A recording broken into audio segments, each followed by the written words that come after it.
भारत में क्या कहीं किसी डिबेट में कोरोना पर भी चर्चा हो रही है। ऐसा लग रहा मानो थाली बजाने के बाद सब खत्म हो गया हो। जैसे रोजगार। एक टाइम ऐसा था जब प्राइम टाइम के लगभग सभी एंकर सुशांत को इंसाफ दिलाते हुए एसी में पसीने से भीग जाते थे। जैसे इकोनॉमी।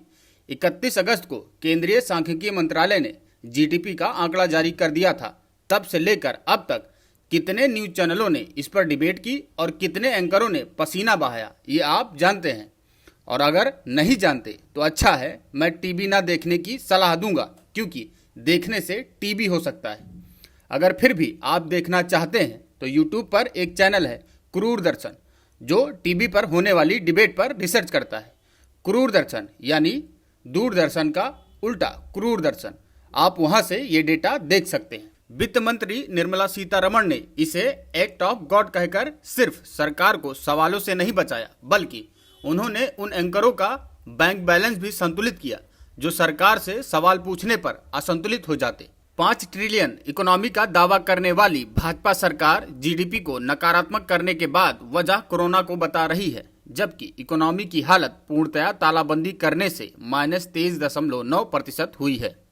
भाजपा को यह मान लेना चाहिए कि लॉकडाउन एक गैर जिम्मेदार और जल्दबाजी में लिया गया गलत फैसला था, और यदि सही है तो कोरोना 67 लाख लोगों को कैसे हो गया। दी वायर में छपी रिपोर्ट के अनुसार कोरोना 7 अगस्त को 20 लाख के आंकड़ों को पार कर देता है, 30 लाख 23 अगस्त को, 40 लाख 5 सितंबर को, 16 सितंबर को 50 लाख और 28 को यह आंकड़ा 60 लाख के पार पहुंच जाता है।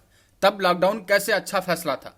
सरकार को चाहिए कि इस पर बात करे और बताए कि लॉकडाउन का फैसला कौन सी बैठक में लिया गया और किस आधार पर लिया गया। जबकि विश्व स्वास्थ्य संगठन WHO ने भी तालाबंदी की सलाह नहीं दी थी, तो किस रणनीति के तहत विश्व गुरु भारत में लॉकडाउन का फैसला लिया गया।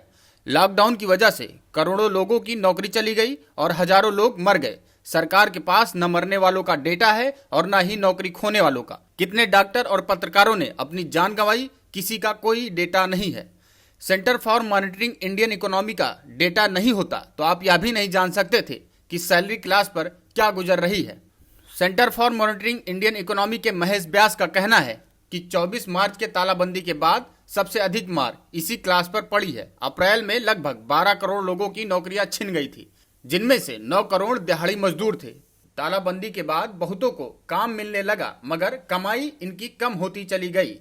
ये वो लोग हैं जो ठेले पर सब्जियां बेचते थे, पटरियों पर फल बेचते थे और दूसरे काम करते थे। 2019-20 के अगस्त में सैलरी क्लास की नौकरियां 8 करोड़ 60 लाख थी। इस साल यानी 2020 के अगस्त तक इनकी नौकरियां 6 करोड़ 50 लाख रह गई हैं। पिछले साल की तुलना में 2 करोड़ 10 लाख नौकरियां खत्म हो गई हैं।